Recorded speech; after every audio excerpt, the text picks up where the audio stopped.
The night was quiet when Daniel stood outside the old family estate, a place he once called home but had been forced to abandon. Years had passed, but the memories still lived within him like open wounds. His uncle's mocking voice, his cousin's betrayal, the cold indifference of those who should have protected him. They were his family, bound by blood, yet they had treated him as if he were nothing more than a burden. They stole what was his, turned neighbors against him, and left him to survive alone when he was still too young to bear the weight of the world. Daniel remembered every detail of that night when it all began. His father had died unexpectedly, leaving behind land, property, and enough wealth to ensure Daniel's future. But before the will could be properly read, his uncle twisted the narrative, claiming Daniel was too young to inherit, too irresponsible to carry the family name. They locked him out, handed his inheritance to themselves, and cast him aside without remorse. What hurt most was the laughter, his cousin sneering as they told him to learn his place, while his aunt pretended he didn't exist. For years, Daniel scraped by, working odd jobs, moving from one city to another.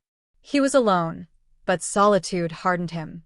What his family saw as weakness became his greatest strength. He studied, learned, built connections, and poured his energy into something they never expected: success. From the outside, it looked as though he had vanished, forgotten, and ruined.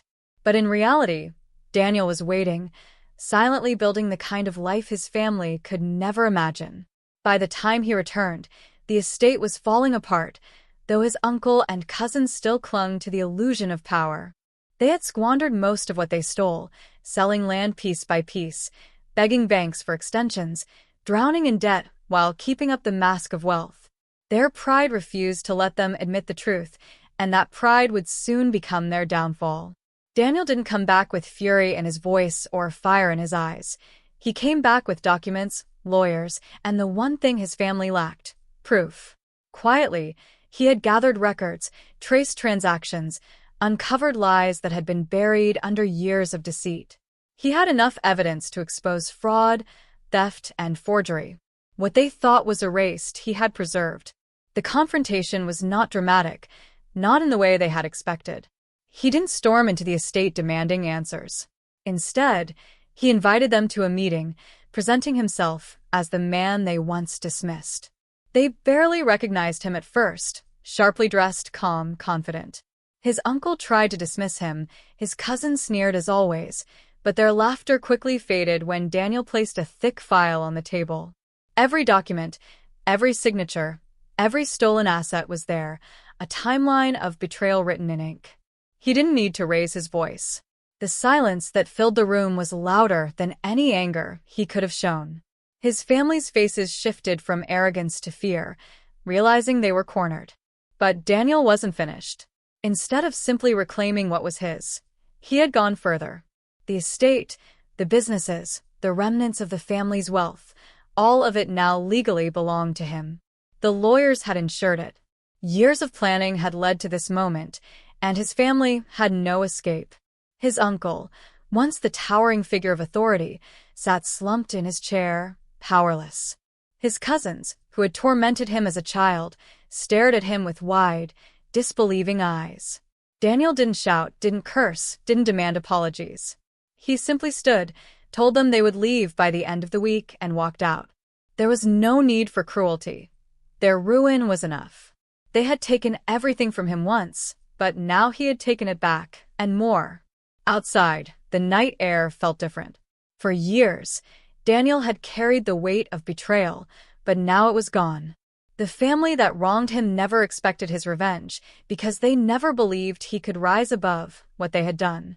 But he had risen, higher than they ever imagined, and in their downfall, he found not just justice, but peace.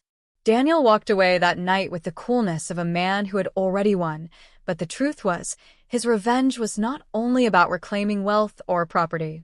It was about making them feel the weight of every moment he had endured, the hunger, the cold nights, the humiliation of being branded an outcast by his own blood. The days that followed were a storm for his family.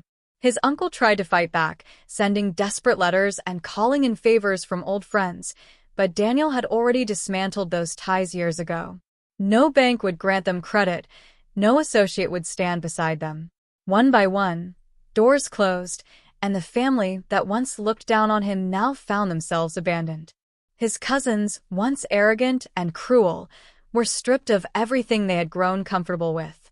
Their expensive cars were repossessed, their social circle evaporated when the money dried up, and the people they used to humiliate in town now watched with quiet satisfaction.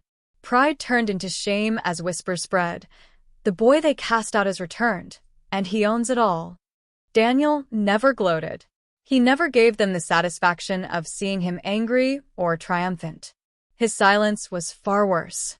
They called his name in the streets, some begging, some cursing, but he walked past them as if they were strangers. In truth, they were. The bond of blood had been cut years ago, and now all that remained were ruins of a name that once meant power.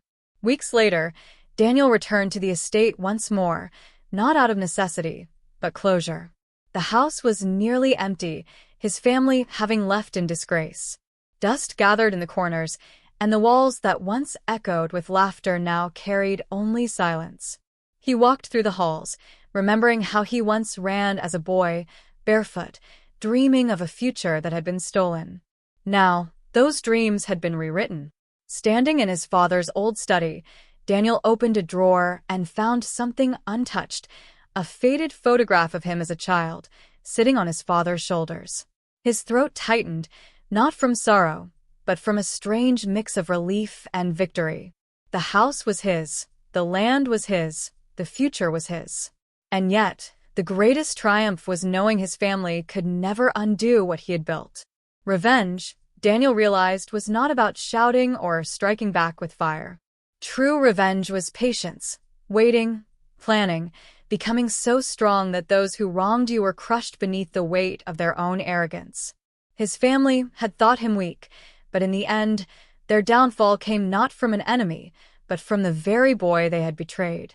And so, with the photograph in his hand and the night air whispering through the broken windows, Daniel whispered to himself, not with anger, but with finality, "It's over." The family that wronged him never expected his revenge. But it had come, and it had ended them. Daniel had been 16 when his world crumbled.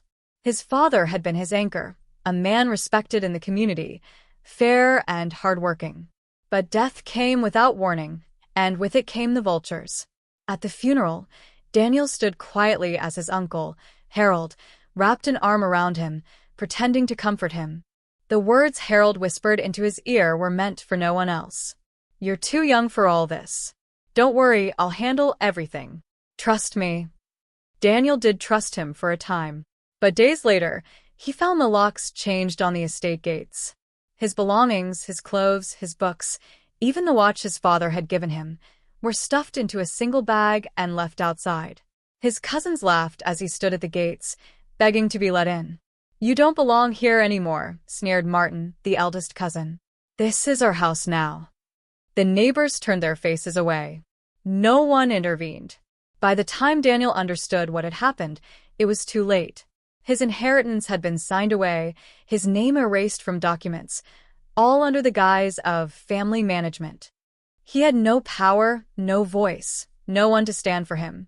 That night, with nothing but a small bag on his back, he walked away from the only home he had ever known. The years that followed were brutal. Daniel slept on cold streets, worked in factories, and scrubbed dishes in kitchens where no one knew his name. But every night, when his body ached and hunger gnawed at him, he whispered to himself, "One day, I'll return." And he meant it. Daniel was not like his uncle or cousins, where they wasted wealth on luxury and arrogance. Daniel used every coin to build himself. He studied at night schools, read financial books discarded in trash bins, and took every opportunity that came his way. Slowly, the boy they had thrown out became a man with sharp eyes and sharper instincts.